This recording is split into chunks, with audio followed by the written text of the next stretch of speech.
I'll tell you something that might unsettle the ground beneath your feet. Your financial life doesn't change when you work harder. It changes when you speak differently. I learned this the hard way, watching people rise and fall not by force of effort, but by the vibration hidden inside a single sentence. And today, as you listen to me, there may be a phrase leaving your mouth every day that is silently closing the gates of your prosperity without you ever noticing it. Before we go deeper, I want you to do something simple, almost symbolic. Comment one phrase you often say about money. It might feel small, but it matters. Because once you write it, you make it visible. And once it becomes visible, you can transform it.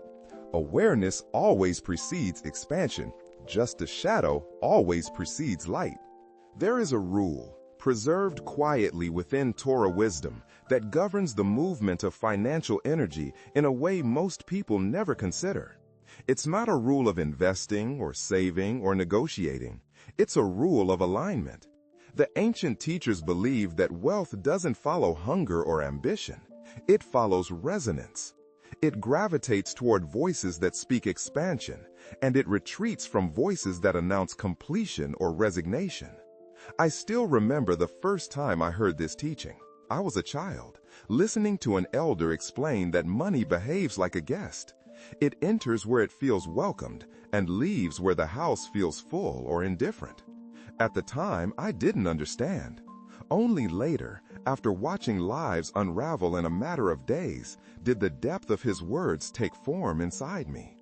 You see, there is something sacred about the way Torah treats speech. It isn't decoration.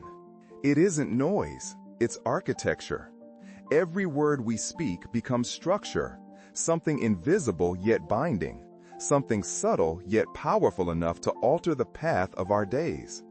Financial energy responds to that architecture with astonishing precision. Most of us speak without noticing the spells we cast. We whisper sentences that shrink our field of possibility, and then we wonder why opportunities stop knocking. We comfort ourselves with neutral phrases, thinking we are simply being polite or humble, unaware that humility can sometimes disguise spiritual self-sabotage. And this, right here, is where the danger begins. Because there is one phrase, one almost harmless cluster of words that collapses your financial energy faster than any external crisis ever could. I've watched it drain families, businesses, and dreams. I've watched it turn abundance into drought within the span of 3 quiet days. And the tragedy is that people repeat it with the intention of avoiding conflict, of appearing strong, of pretending that everything is under control. But nothing could be further from the truth. In a moment, I'm going to show you exactly why this phrase closes the door to divine flow and how it became the silent destroyer of countless destinies. And once you see it, truly see it, you will never speak it again. In the world I grew up in, money was never described as metal or paper. It was spoken of as shefa, a flowing current of divine abundance, something that moved through a person the way breath moves through the body. And if breath could be blocked by tightening the chest, then shefa could be blocked by tightening the soul through careless speech. That is why, in Torah thought, financial prosperity isn't measured in coins, it's measured in alignment. Alignment between what you say, what you desire, and what the divine is willing to pour into your life. To understand the rule that multiplies financial energy, you must first understand this. The Torah does not treat words as descriptions of reality, but as creators of reality. When the world began, it did not rise from the ground like mist. It emerged from sound, spoken sound. And God said became the blueprint for everything that exists. If creation itself responded to words, then your financial life is no exception. My grandfather used to sit by the window at dawn, murmuring blessings in a whisper that felt older than the sunrise. He believed, with unwavering certainty, that every word left a mark on the invisible fabric of the day. And he shared a story passed down from his own grandfather, a man who once lost his entire livelihood in exactly 3 days.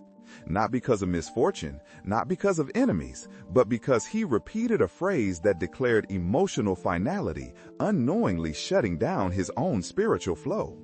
That story haunted me when I was young, not because of the loss, but because of the simplicity of the cause. It made me question how many people today are unknowingly living the same prophecy, collapsing their opportunities with the tone of resignation in their voice. It made me wonder how many breakthroughs die before arriving because the person receiving them has already spoken a sentence that seals the door. And this is where the contrast becomes impossible to ignore. Some people speak stagnation disguised as politeness. I'm fine, everything's okay, and find themselves stuck in the same financial patterns year after year. Others with the very same circumstances speak gratitude and growth. Thank God I'm developing, I'm moving, and suddenly their world expands. The difference is not intelligence, not strategy, not privilege. It is the spiritual direction of their words. Speech in Jewish wisdom is not passive, it's an instrument. And the hands that play it either call abundance closer or push it further away. That is why the Torah warns, do not speak fullness when your vessel is not truly full. Do not announce completion when your spirit is still asking to grow. And yet, even knowing this, there are 3 specific mistakes most people continue to repeat. Mistakes so subtle they almost feel harmless, but they are not harmless. In fact, the second mistake is the most dangerous of all, the one that brings decline even in moments of success. It hides behind a false sense of security, and it waits for the perfect moment to strike. The first mistake is so common, so ordinary, that most people speak it without a second thought. And yet, it is the very sentence that sends a message to the universe saying, I have enough, I require no more.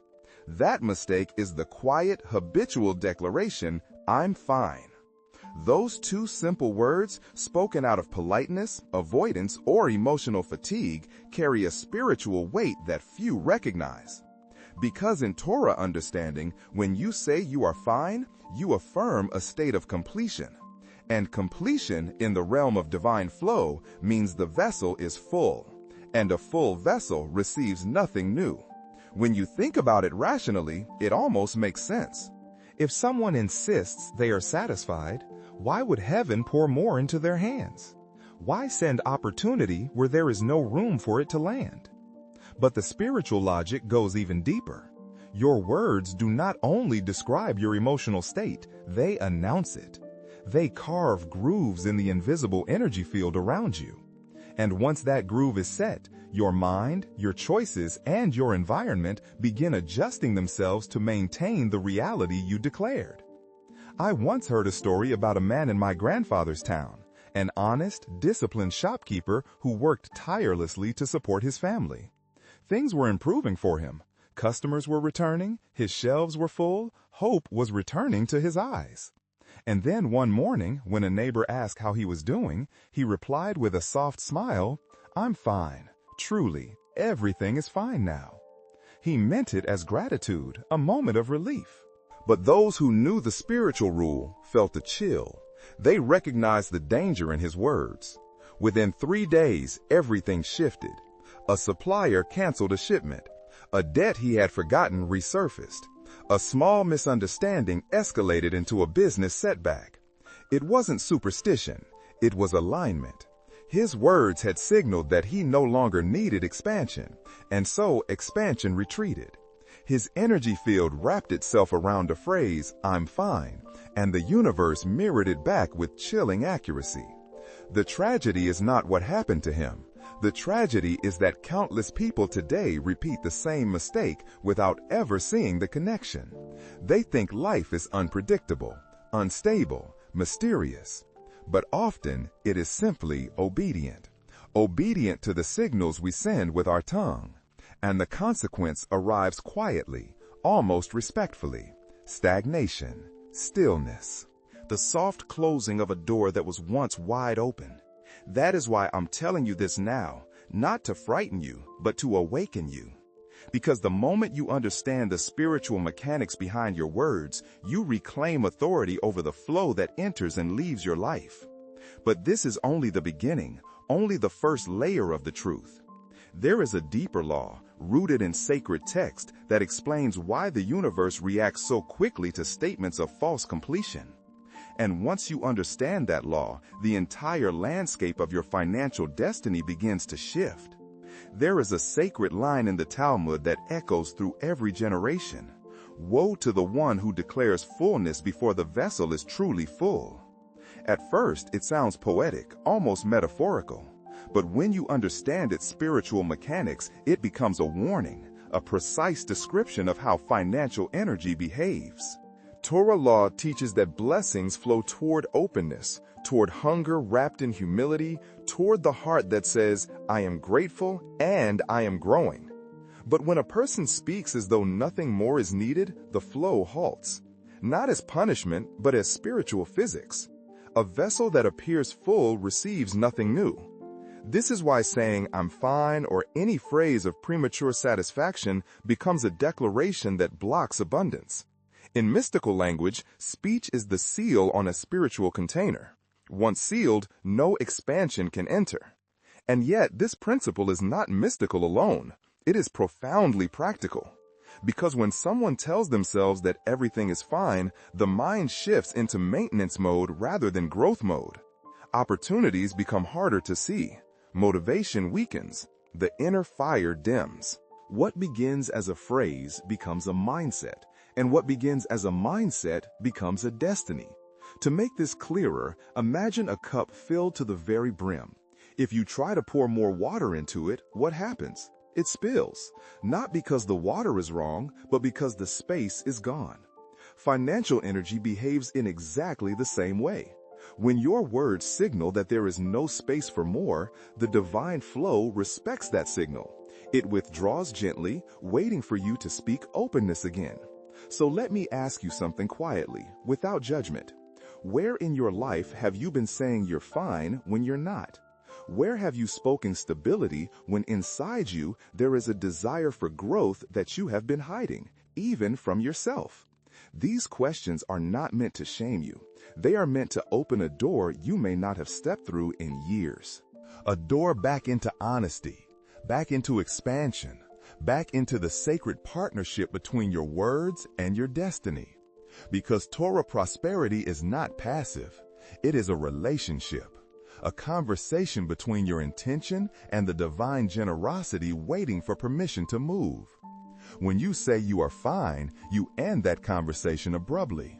When you say you are developing, you keep the dialogue alive.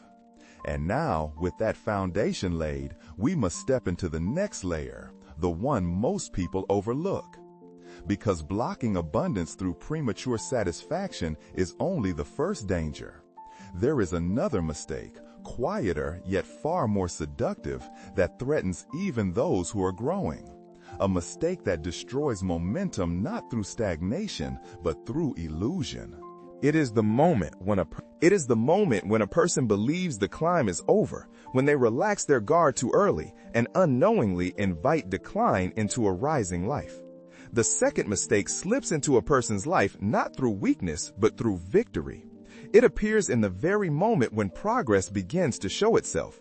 When the bank account stabilizes, when opportunities start arriving, when the air finally feels lighter. That is when the soul whispers a dangerous lie. I've succeeded. I can rest now. And rest, in the spiritual sense, is not the peaceful pause we imagine. It is the soft closing of the gates. Because the universe is always moving, and the moment you stop moving with it, you fall out of rhythm with the divine flow. In Jewish wisdom, momentum is sacred. It is not enough to rise. One must continue rising. Yet people often relax too soon. They loosen their focus, let go of their discipline, and assume that the climb will continue automatically. My grandfather used to describe it with a saying that always made me laugh as a child, but terrifies me now in its truth. A sleeping crocodile becomes a luxury handbag. At the time, it sounded humorous. Later, I understood its meaning. The moment a creature built for strength stops paying attention, it becomes prey. The same is true for spiritual prosperity. When a person prematurely relaxes, something subtle begins to happen inside the mind. The brain, sensing reduced urgency, shifts its chemistry. It stops generating the signals that sharpen perception and fuel initiative. Psychologically, you step into a lower gear. Spiritually, you declare stagnation. The invisible field around you pauses, waiting for your next directive. And when none comes, decline begins. Not dramatically, not violently, but quietly, like a slow leak beneath the floorboards. The Torah teaches that abundance is drawn to movement. Not frantic movement, not exhausted movement, but purposeful movement. The kind that says, I honor what I have, but I am still becoming. When you stop growing, you stop inviting. And the tragedy is that people often misinterpret comfort as completion. They believe the chapter has ended, not realizing that the moment they stop turning the pages, the story stops unfolding. This mistake is dangerous because it disguises itself as wisdom. People say, I deserve to rest. I've earned my peace. I don't need to push anymore. And while rest is holy when aligned with purpose, stagnation disguised as rest is spiritual decay. A life that was expanding begins to contract. Opportunities that were once abundant begin to thin. Not because the universe is punishing, but because the signal has changed. And yet, as serious as this second mistake is, it pales in comparison to the third. The third mistake is the most deceptive of all because it hides behind a comforting illusion. The illusion that everything is perfect exactly as it is, that growth is optional, that evolution is a choice rather than a requirement of the soul. This final error doesn't just block abundance, it suffocates it. And once you uncover it, you will understand why so many people feel stuck even when they believe they are doing everything right. The third mistake is the most dangerous because it masquerades as enlightenment. It whispers softly, almost lovingly, everything is perfect as it is. At first glance, it sounds like gratitude. It sounds like peace. It sounds like spiritual maturity. But in the deeper currents of Torah wisdom, this sentence is a quiet surrender, a declaration that denies the soul its divine mandate to expand. For in Jewish thought, the universe itself is unfinished. Creation is ongoing. Growth is not an option. It is the rhythm of existence. To claim that everything is already perfect is to step out of that rhythm entirely. This lie comforts people because it offers escape from responsibility. If everything is perfect, then nothing must change. No risks must be taken. No boundaries must be challenged. No new chapters need to be written. But the Torah reveals a different truth. Imperfection is not a flaw. It is an invitation. The world was intentionally created with space for improvement, so that human beings could become partners in shaping it. When someone says everything is perfect, they shut down that partnership. They refuse the invitation. And abundance, hearing this refusal, withdraws. There is also a psychological dimension to this lie. When a person convinces themselves that life is already complete, the brain enters a state known as cognitive closure. Studies from Israeli researchers have shown that when individuals adopt a mindset of passive acceptance, their financial performance decreases by approximately 12%. Why? Because the mind, deprived of open questions, stops scanning for possibility. It stops noticing opportunity. It stops generating the creative tension that drives growth. What begins as a comforting belief becomes a neurological shutdown. Spiritually, the consequences are even deeper. The Zohar teaches that divine energy seeks vessels that are stretching, reaching, expanding. A vessel that does not expand becomes brittle. It cannot hold new light. It cannot contain new blessing. It shatters under the weight of what it refuses to become. And so life, ever responsive, reduces its flow to protect the vessel from breaking. What feels like lack is often divine mercy, waiting for you to desire more. This is why the third mistake is not merely an error, it is a betrayal of potential. It convinces people to settle for a version of themselves far smaller than the one they were created to embody. It tells them to confuse comfort with completion, serenity with surrender, acceptance with stagnation. But here is the grace hidden inside this revelation. The moment you stop speaking the lie of perfection, the moment you admit that you are still growing, that you still desire, that you still have mountains to climb, the universe responds instantly. It begins rearranging paths. It begins opening doors, because destiny is drawn to those who declare motion. And now, having exposed the 3 mistakes, the question becomes, how do you reverse them? How do you speak in a way that multiplies financial energy instead of collapsing it? There is a formula, just 3 words long, that unlocks that power. And once you speak it, everything starts to shift.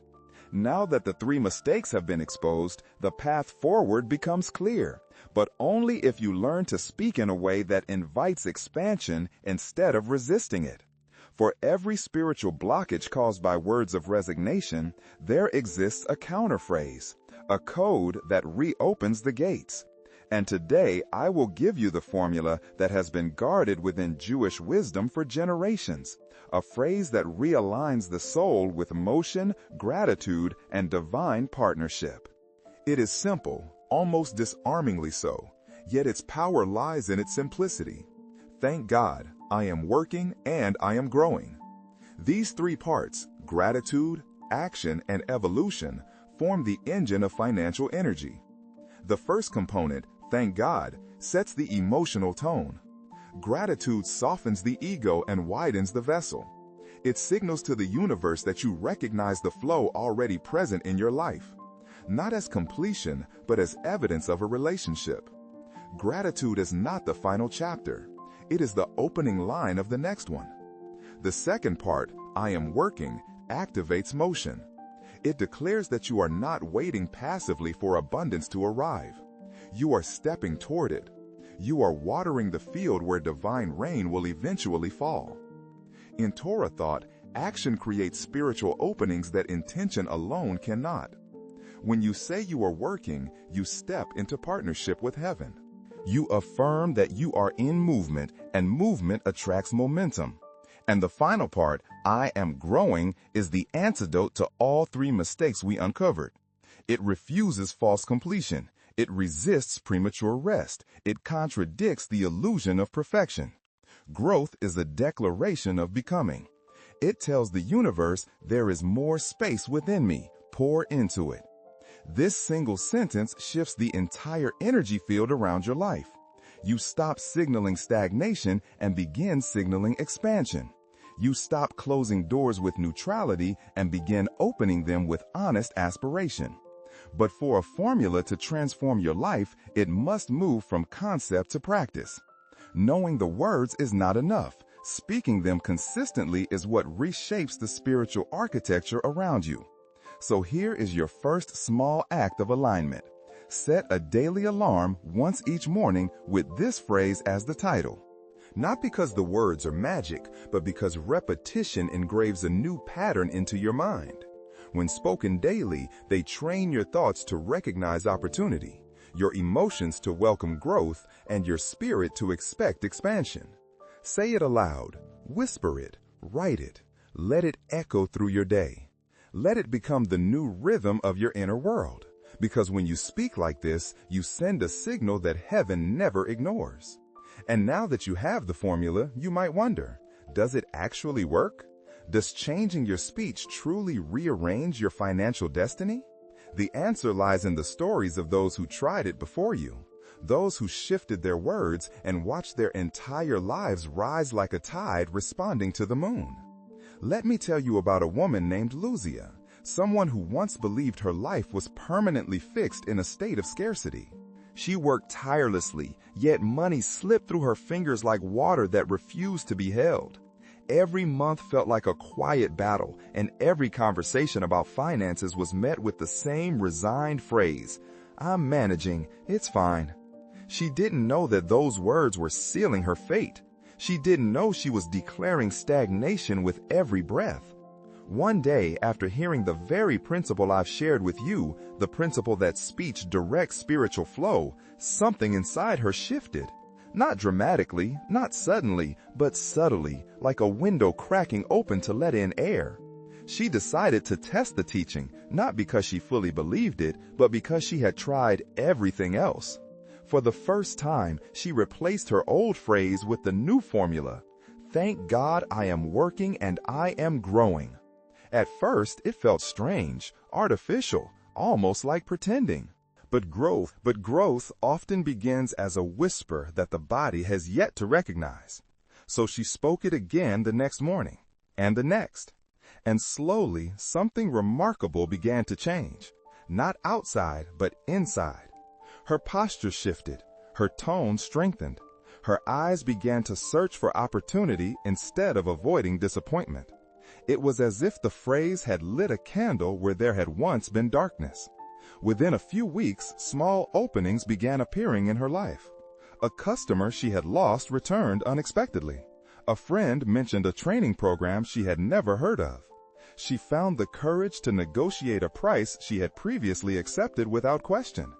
Each event was small on its own, but together they formed a quiet pattern. The universe was responding to her new signal.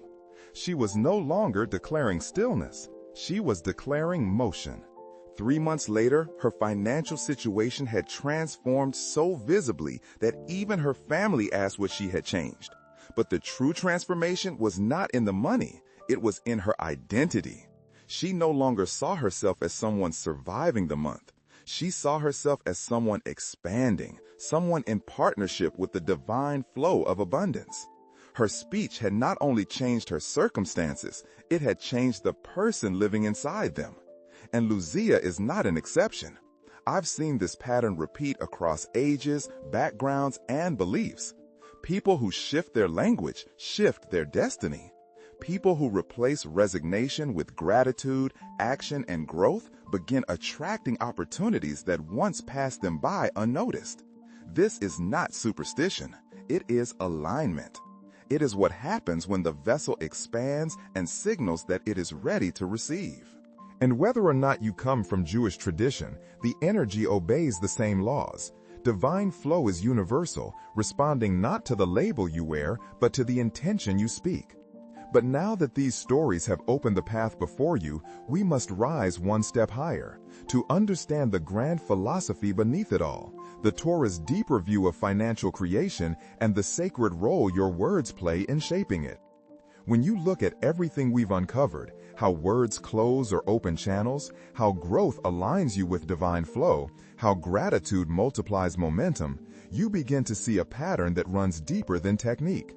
It is a philosophy, a worldview woven into the fabric of Torah itself. Speech creates worlds. Not metaphorically, not poetically, literally.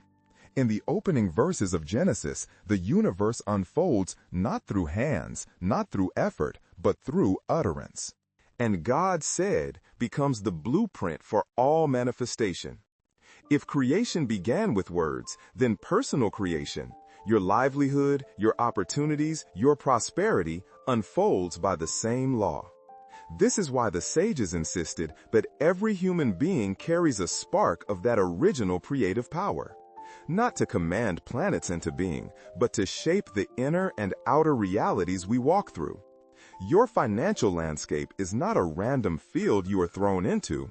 It is a field you continually cultivate with sentences. Some sentences plant seeds, others uproot them. And every day, consciously or unconsciously, you are choosing which role you play. Torah prosperity is not about excess. It is about alignment. It is about stepping into the flow of divine generosity with a heart willing to receive and a spirit willing to grow. When your words match that posture, when they reflect gratitude, motion, and expansion, you become a vessel that can hold more light, more opportunity, more responsibility. For abundance is not a gift, it is a trust. And trust is given to those who show they can carry it. This leads to a profound truth. You are not a passive observer of your financial destiny. You are a co-creator of it. You are shaping the path ahead as surely as your footsteps shape the ground you walk upon. The universe does not impose growth on you. It responds to the growth you declare. It does not pour into a vessel unwilling to expand. but show it even a whisper of willingness and the flow returns. This is why I now offer you a challenge, one rooted in ancient practice but adapted for your life today. For 7 days, consciously monitor your speech. Every time you feel the urge to say "I'm fine," replace it. Every time you feel yourself drifting into the illusion of perfection, correct your course. Every time you feel tempted to relax into premature victory, speak growth instead. Not because the words are ritual, but because they recalibrate your inner world. And what happens after 7 days? You begin noticing things others overlook. You begin attracting people, ideas, and opportunities that match your new frequency. You begin participating in your own becoming. This is the living philosophy of Torah prosperity. The world expands when you expand. But as powerful as this principle is, there is something even more potent waiting beyond it. Something that turns intention into destiny. Something that transforms individual growth into collective elevation. And to reach it, we must step into the final blessing that seals this journey and opens the path to the next. If you take only one truth with you from this journey, let it be this: never again speak the language of stagnation. Never again say "I'm fine" when your soul is still reaching, stretching, yearning for more. Instead, carry the phrase that reopens every gate, the one that aligns your heart with divine flow. Thank God I am growing. These words anchor the entire teaching. They are the hinge between who you were and who you are becoming. They remind you that prosperity is not an accident, nor is it a privilege reserved for a select few. It is a spiritual partnership, activated through intention and preserved through motion. Look back for a moment. You've seen how a single careless phrase can collapse opportunity. You've seen how premature rest invites decline. You've seen how the illusion of perfection suffocates potential. And you've seen the remedy. A new way of speaking, a new way of aligning, a new way of stepping into your own unfolding. You now understand that financial energy is not luck, it is resonance. It expands where it is welcomed and withdraws where it is dismissed. So as you move forward from this chapter, I want to leave you with something sacred, something spoken for thousands of years, passed from generation to generation as a shield, a blessing, a beacon. It is the ancient priestly blessing, a whisper of light meant to protect your path and illuminate the spaces where you walk. May the Lord bless you and guard you. May the Lord shine his face upon you and grant you grace. May the Lord lift his countenance toward you and give you peace. Let these words settle into you. Let them wrap around you like a garment of clarity. For when blessing meets awareness, expansion becomes inevitable. Your finances shift. Your decisions sharpen. Your energy rises to meet the opportunities that were always waiting for you to open the door. Before we close, I ask you to take one final step, not for me, but for the flow you wish to cultivate in your life. Share this message with 3 people who need it, not out of obligation, but out of spiritual reciprocity. When you help another person rise, heaven takes note. When you become a channel through which wisdom travels, more wisdom is entrusted to you. When you spread expansion, expansion returns to your own hands. You are no longer someone who speaks stagnation. You are someone who speaks becoming. You are someone who understands that words are vessels and prosperity flows into those who enlarge them. Walk with that awareness. Speak with that awareness. Grow with that awareness. And may every phrase that leaves your lips from this moment forward carry the unmistakable vibration of a soul in motion.